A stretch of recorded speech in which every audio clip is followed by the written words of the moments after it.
ఓం నమశివాయ. శ్రీశైల మల్లికార్జున మేడారం సమ్మక్క సారక్క చెలుకూరు బాలాజీ స్వామి. ఓం నమశివాయ. గోపురం టీవీ చూసే వాళ్ళ ప్రేక్షకులందరికీ నమస్కారం. నా పేరు రామ్ శాస్త్రి.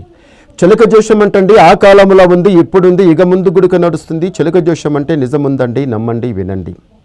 ఇప్పుడు జ్యోతిష్యం చెప్పేది జూలై నెల 27 నుంచి ఆగస్టు 2 వరకు 12 రాశుల మీద ఈ రాశి మీద గురుబలం ఎంత ఉంది, ఈ రాశి మీద శనిబలం ఎంత ఉంది, మంచి ఎంత, చెడు ఎంత, లాభం ఎంత, లుక్సాన్ ఎంత, కష్టం నష్టం సుఖం దుఃఖం చెప్తా వినండి.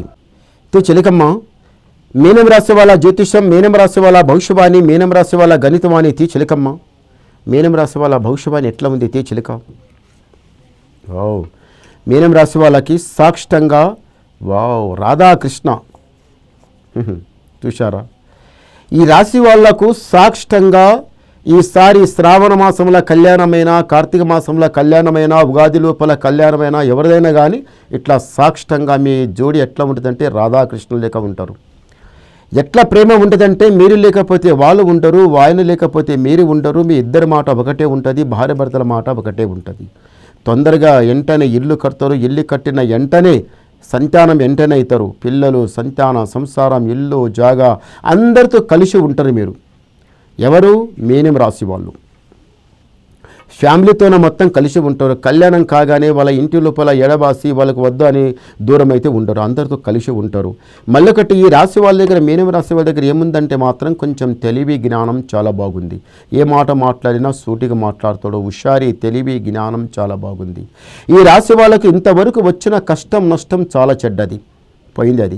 కానీ ఈ మీనం రాశి వాళ్ళకి ఇంతవరకు ఏదైతే వ్యాపారం చేసిండ్రో, ఏదైతే బిజినెస్ చేసిండ్రో, ఏదైతే జాబ్ చేసిండ్రో అందులో మీరు లాస్ అయ్యి, లుక్సాన్ అయ్యి, మొత్తం సాలరామాయణమని వదిలిపెట్టిన జాబ్ మళ్ళీకి నేను ఈ జాబ్ కాకుండా మళ్ళీ ఏరేది చేస్తామని ప్రయత్నం చేయకండి. అదే దానిలో వెళ్ళండి. పెద్దలు ఏమన్నారు? ఏడైతే పోగొట్టుకుపోయిందో అన్నీ ఎతకాలన్నారు.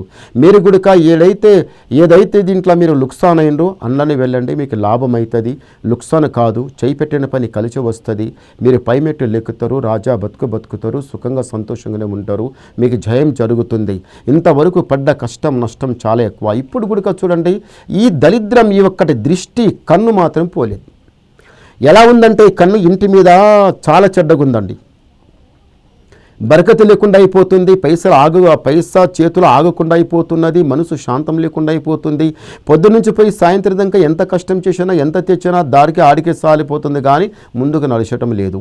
చేసే బిజినెస్ లోపల గుడికంత లాభం లేదు. ఎంత జాబ్ చేసినా 10 రూపాయలు సంపాదించి ఇంట్లో వచ్చినా అది ఎటు వస్తుందో అటే పోతుంది, ఆగుతలేదు. చూడండి, మీకు ఒక బాగా చెప్తా, ఎవరైనా కానీ మీరు ఏదైతే పని చేసి, ఏదైతే మీరు పైసా మొత్తం జమ చేసి ఇంట్లో ఎంత మొత్తం కట్టి పెట్టాలి, పెట్టిన తర్వాత దాంట్లో ఏమైనా మిగిలితే అదే ఖర్చు చేసుకోవాలి తప్ప ముందు మొత్తం ఉన్న పైసా అంతా మొత్తం ఖర్చు చేసుకొని మిగిలింది ఎంట పెడితే అది కాదు. ముందు ఉన్న పైసంతా కట్టి పెట్టాలి. పైసలు ఏమైనా చేతి మీద ఖర్చుకుంటే అదే ఖర్చు చేసుకోవాలి. ఒకరోజు లేకపోతే గుడిక ఉపాసం పండాలి, ఒక రోజు లేకపోతే గుడిక ఆ రోజు కొంచెం ఇంత తినేది కాదు, ఇంత తినాలి, పండుకోవాలి. మళ్ళీ కష్టానికి ఎగపడాలి. కష్టానికి ఎగపడితేనే మీరు పైకొస్తారు తప్ప కష్టానికి ఎగపడకుండా కాదు పనులు సాగాయి. ముందల పైమెట్టు లెక్కరు. అందరూ ఏమంటారంటే ఎలా ఉన్న వాళ్ళు ఏమైపోతుండ్రో. మీ పెద్దలు కూడా ఎంతో పేరు సంపాదించిన వాళ్ళు, పెద్దలు మస్తు సంపాదించుండు, ఉన్నదంతా తిని ఇప్పుడు ఏమి లేకుండా చేతులు దులిపించి కూర్చున్నారు. ఏం జీవితం రా అంటారు. అంతవరకు రానియకండి. ఎందు గురించి అంటే మీరు చాలా ఒక పద్ధతి ప్రకారం నడిచేట వాళ్ళు మీనం రాసే వాళ్ళ దగ్గర అంటే అది తెలివి జ్ఞానం చాలా అతి తెలివి ఉన్నవాళ్ళు. మీరు స్వామి బాలాజీ స్వామి దర్శనం చేసుకోండి. 7 కొండల మెట్లు గుడిక లెక్కండి.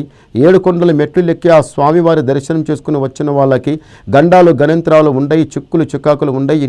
మళ్ళొకటి ఏముందంటే మాత్రం ఇప్పుడు మీరు ఏదైతే పని మీద చేయిపెట్టి కూర్చున్నారో ఆ పని అవుతుందా కాదా అనుకున్న వాళ్ళకి ఆ పని తప్పనిసరి జరుగుతుంది.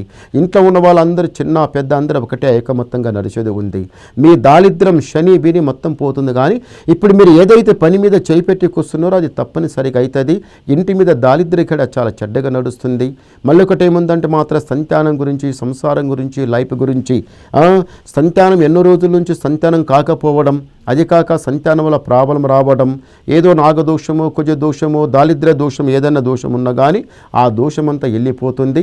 మళ్ళీ ఇక్కడ ఏమిటిదంటే మాత్రం మీరు ఒక్కసారి సాక్షాత్తంగా శ్రీమన్నారాయణ దర్శనం, 7 కొండల దర్శనం ఒకటి, మళ్ళొకటి రెండోది శ్రీశైల మల్లికార్జున స్వామి దర్శనం ఒకటి, ఇది ఒకటి చేయండి, మీకు చాలా బాగుంటుంది. ఒకసారి గవ్వలేద్దాం.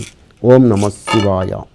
3 లక్కీ నెంబర్ 3 చాలా మంచి గవ్వలు పడ్డాయండి.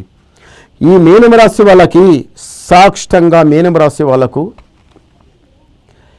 ఆదాయం 14, యాయం 11, రాజపూజ ఫలం 7, అవమానం 2, అంటే గురుబలం 14 ఉంది, శని ఏమో 2 ఉంది. మీకు ఇప్పుడు గురుబలం చాలా బాగుంది, చేయిపెట్టిన పని కలిసి వస్తుంది, రాజా బతుకు బతికేది ఉంది, పైమెట్టి లెక్కేది ఉంది, యాడపైన కానీ గెలిచేది ఉంది. తొందరపడకండి. ఏమైనా వినాలనుకుంటే నాకు ఫోన్ ద్వారా మాట్లాడండి, మీ డౌట్ క్లియర్ చేసేస్తా, ఉన్నది మొత్తం చెప్పేస్తా. నమస్కారం.